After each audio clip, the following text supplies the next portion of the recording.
Hello everyone, welcome back to the channel.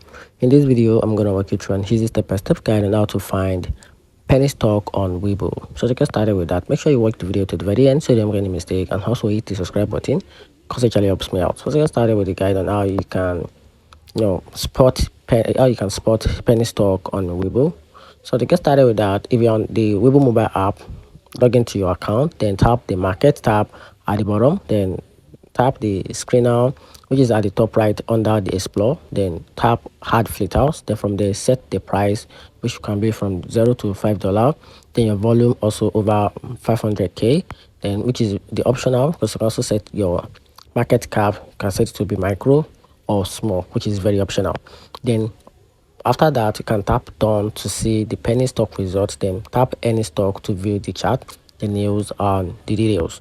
And if you're on the desktop version, if you're on the desktop app, open your browser and log into your accounts using the webull.com, or if you have the access to the desktop app, then from there click the screener from the top or side menu, then click create screener, then set your fleet house. So from there, to set up your fleet house, you have to set your price, your volume, and the market cap. So you can set your price between $0 to $5, then your market value is about over 500k. Then your market cap, which is very optional, you can set it to be micro or small, then click scan to see the penny stock, then click any stock for more information, and that's it. Find the video helpful. If you did, turn on the notification button and make sure you subscribe for more. Thanks.